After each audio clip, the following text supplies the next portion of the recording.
How to fix keyboard typing wrong characters on your Windows 11. Hello everyone, and let's get started.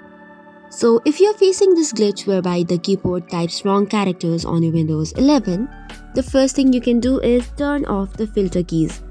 So for that you just have to press in the shift key on the right side of your keyboard for around 8 seconds. Doing so, you will get a notification with a beep sound. In the notification box, you have to tap on yes, which will then disable the filter keys. This should probably fix the issue. If not, let's move on to the next solution, which seems to be working for most users. So for that, open settings, and this time you have to tap on time and language. It is present on the left side of the screen, and then go to typing. Once you tap on typing, you have to go to advanced keyboard settings. Under that, you will see use language list. You can select for other language which seems to be best working for your devices. If it is not added, what you can do is go back to the previous page and then go to typing insights or language and region. This way you can add a language which is English in other languages or other countries.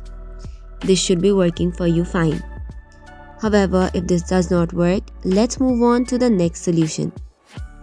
So you have to first of all open Device Manager. Once you open the Device Manager, go to the Keyboard section. Select your device driver, and the first thing you need to do is update it. Right click on it and go to its properties. After that, go to driver and then click on update driver. Either you can manually search for the driver or you can choose for the best driver suited for the device. Just below update driver, there is a rollback driver section. If it is highlighted, make sure to click on that as well. So this was some of the solutions that you can try on. For more such contents, do not forget to hit the like and subscribe button. Thank you and keep watching.